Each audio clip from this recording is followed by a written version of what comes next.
Quoi attendre de cette rencontre demain à la Maison-Blanche? Donc, Mark Carney, je vous le rappelle, va partir aujourd'hui. Va partir en fin d'après-midi aujourd'hui, direction Washington, mais c'est demain, la rencontre à la Maison-Blanche.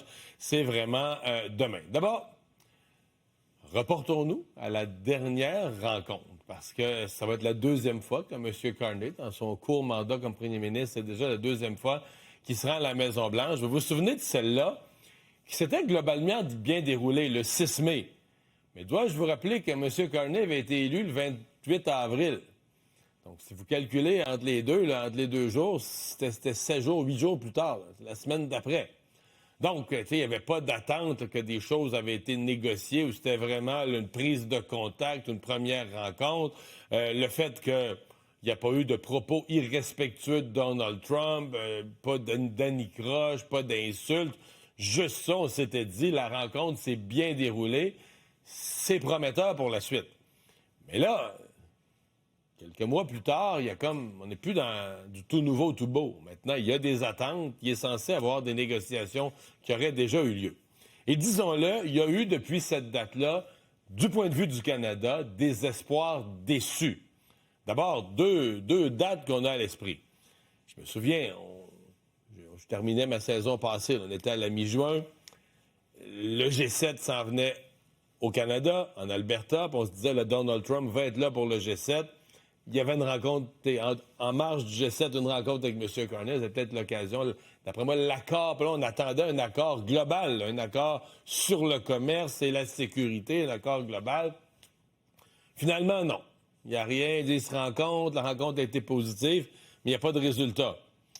Et là, le gouvernement canadien émet un communiqué, là, c'est pas dans les airs comme ça, il émet un communiqué pour dire on se donne 30 jours. Donc, on est mi-juin, on se donne 30 jours pour arriver à un accord. Là, 30 jours, un mois, mi-juillet. Mi-juillet, l'année passée, là, rien. C'est sûr que c'est pendant les vacances, là, mais rien.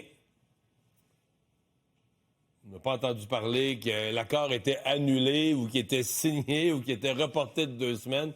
C'est juste, plus personne n'en parle. Puis là, on a dépassé la mi-juillet, on est rendu au début octobre. Et on n'a toujours pas d'accord.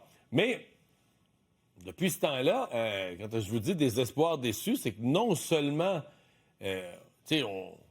l'accord global sur la sécurité et le commerce, on ne l'a pas eu, mais allons-y davantage, on n'y pense même plus. On n'en parle même plus. C'est plus ça là, qui est sur la table. Ça nous amène à dire, OK, qu'est-ce qui va être possible? Est-ce qu'on pourra éliminer des tarifs? Parce qu'à l'époque, on disait que les tarifs devraient être éliminés aussi. Non. Là, le vocabulaire a changé. C'est ce qu'on appelle en langage politique une grosse opération pour réduire les attentes, là, baisser le niveau des attentes. C'est ce qu'on fait encore à la veille de cette rencontre de demain. On essaie vraiment de baisser les attentes. Ce que j'appelle baisser la barre, je vous donne des exemples. Je les ai pris dans le langage, la façon dont aujourd'hui on parle de ces choses-là.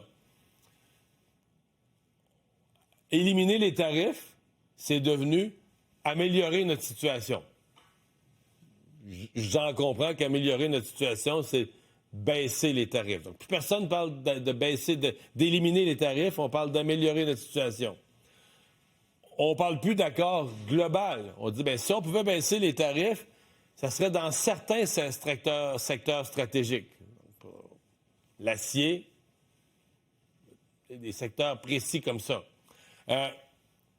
L'autre affaire, on ne se donne plus d'échéancier. Il n'y a plus de date, il n'y a plus de 30 jours, il n'y a plus de mi-juillet.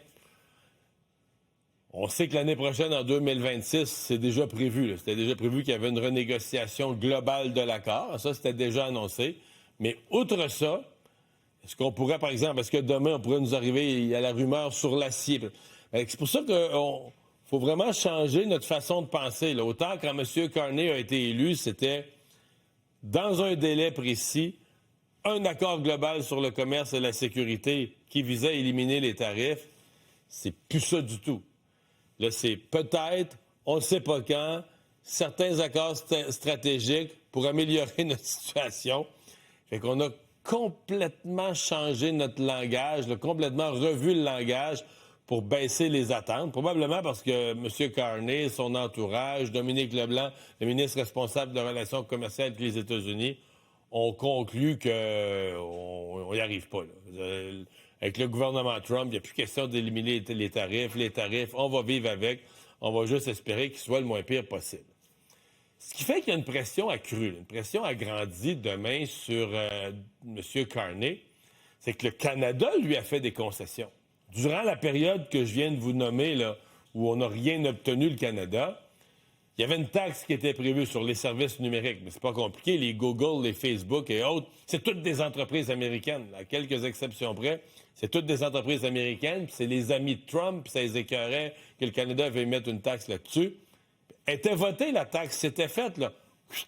On l'élimine pour faire plaisir aux Américains. En réplique aux tarifs, le Canada avait appliqué ses contre-tarifs. Nous aussi, on va frapper les produits américains de tarifs. Même chose, au début août, M. Carney dit, nous, le Canada, on veut montrer, faire preuve de bonne foi, on est bons joueurs, montrer que, on veut un accord. Plus de contre-tarifs. On a mis un X là-dessus, ça aussi. La semaine passée, dans le Globe and Mail, dans le secteur laitier, les deux autres, c'est fait.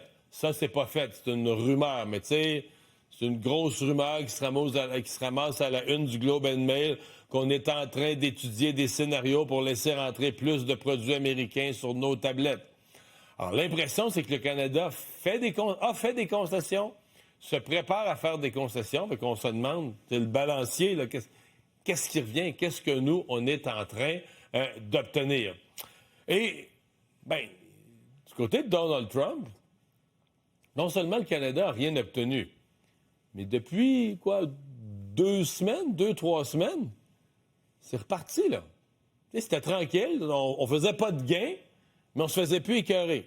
On était dans un entre-deux, là, il se passait plus grand-chose. On faisait pas les gains qu'on voulait, mais on se faisait plus écœurer. Là, la semaine passée, devant les militaires, là, devant les hauts gradés de l'armée américaine, il a recommencé à parler de l'histoire du 51e État.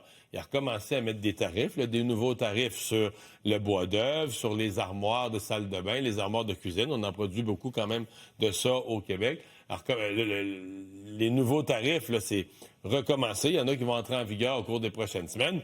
Donc, on a l'impression qu'on a recommencé du côté des Américains, du côté de Donald Trump, on a recommencé l'offensive. Alors, qu'est-ce qui va arriver demain? Comment M. Carney va se comporter là-dedans? Ça va être à surveiller.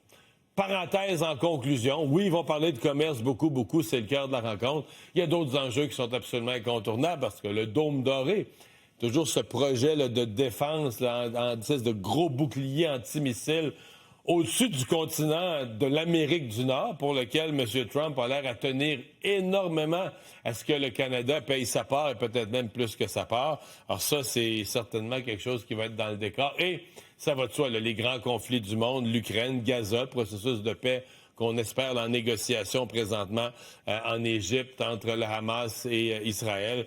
Donc, certainement que ces enjeux vont se retrouver à l'ordre du jour. Donc, demain, à par ailleurs, on sera là-dedans. Là. Monsieur Carney va être à la Maison-Blanche et on va surveiller ça de près.